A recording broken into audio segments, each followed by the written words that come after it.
장애인 365 쉼터 사업 운영 활성화 방안 연구. 장애인 365 쉼터란 유휴 공간이 있는 장애인의 거주시설 및 단기 거주시설을 지정하여 보호자의 입원이나 경조사, 여행 등 예상치 못한 상황이 발생했을 경우 긴급보호가 필요한 중증 장애인에게 일시보호 돌봄 서비스를 제공하는 것을 말합니다. 현재는 경기도에 10개소가 설치 운영 중에 있고 계속 확대 중이며 올해 13개소로 확대 운영할 계획입니다. 본 사업이 어떻게 진행되는지 살펴보겠습니다. 먼저 입소 대상은 재가 중증 장애인입니다. 입소는 긴급 입소와 일반 입소로 나뉘는데요. 긴급 입소는 재가 중증 장애인 중 보호자의 병원 입원이나 경조사 등의 사유로 입소할 경우고요. 일반 입소는 보호자의 여행 등 긴급 입소 사유를 제외한 입소로 신규 입소자는 입소자들의 안전을 위해 입소 후 72시간 이내에 건강검진을 실시하여 건강검진 확인서를 제출해야 합니다. 하루 2만 원으로 이용이 가능하고 제공되는 서비스로는 장애인의 일시 보호와 숙식 및 쉼터 생활을 지원하고 또 응급 상황이 발생했을 경우 치료를 위한 의료 지원, 이 밖에도 해당 쉼터의 입소자 및 지역적 특성에 따라 운영이 가능하며 다른 사회복지시설과의 연계 지원, 지역사회자원과 연계 지원을 합니다. 이용기간은 주 7일에서 30일까지 이용 가능합니다. 장애인 365 쉼터 이용자 현황을 살펴보겠습니다. 이용자의 장애 유형을 보면 장애인 중 발달 장애를 가진 이용자가 83.7%를 차지했는데요. 이 중에서 지적 장애가 67%, 다음으로 자폐성 장애가 16.7%의 비중을 차지하고 있는 것을 알 수 있습니다. 또한 이용자의 이용 일수나 입소 유형을 보면 이용 인원은 증가하고 있지만 이용 총 일수는 2020년 코로나19로 인해 전년도 대비 대폭 감소한 것으로 나타나는데요. 입소 유형은 2018년에서 2019년 사이에는 일반 입소가 많았으나 2020년은 긴급 입소가 많은 것으로 나타났습니다.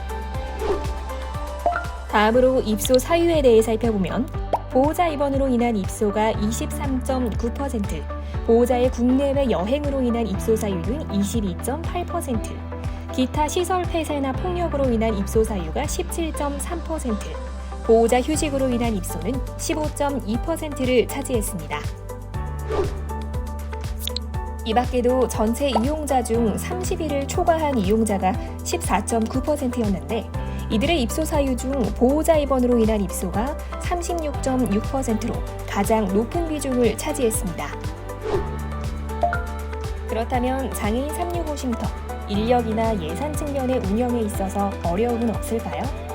현 급여 체계에서 인력 운영의 어려움이라면 인력 부족 문제와 호봉 제한 문제가 각각 23.5%를 차지했고 시간의 수당 제한 문제가 20.6%, 책임 소재의 불분명이 5.9%를 차지했습니다. 또한 적절하지 않은 예산으로 인한 어려움에도 직면해 있는데요.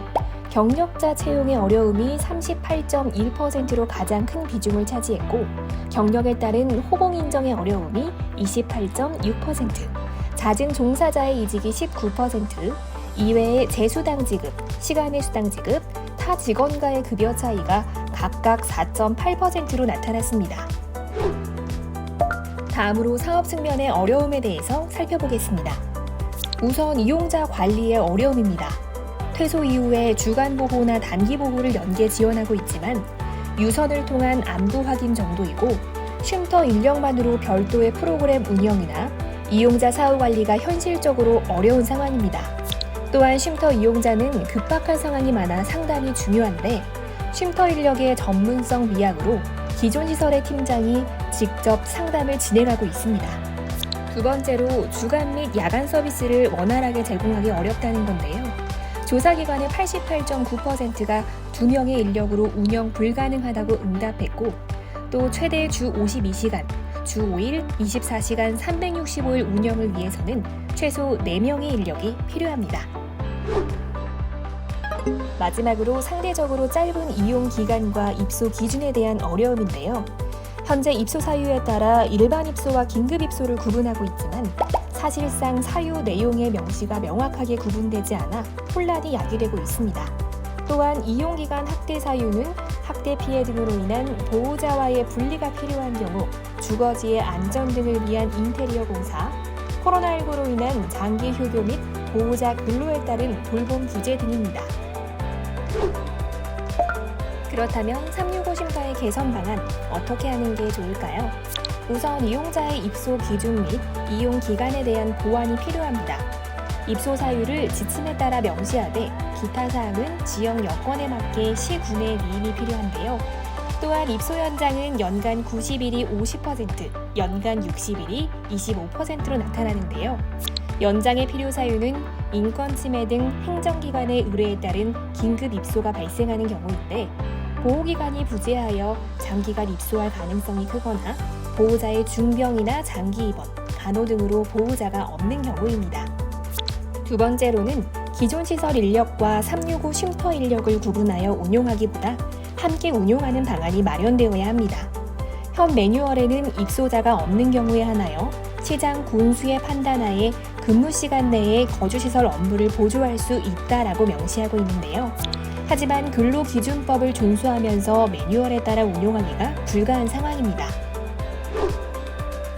세 번째로는 기존 시설 인력과의 형평성을 고려한 365 쉼터 인력의 급여 인상 체계 마련이 필요합니다. 입소 장애인의 특성을 잘 아는 경력자가 업무를 담당해야 하지만 현 급여 체계로는 경력자 채용과 전문적인 서비스 제공이 힘든 상황입니다. 지역 간 종사자에게 지급하는 각종 수당의 차이로 급여의 불균형이 발생하고 있습니다. 마지막으로 협의회 구성 및 상호 정보 교류 시스템이 필요한데요. 사업 운영기관 간의 협력과 정보 공유를 위한 정기적인 모임이나 간담회 등이 마련되어야 합니다.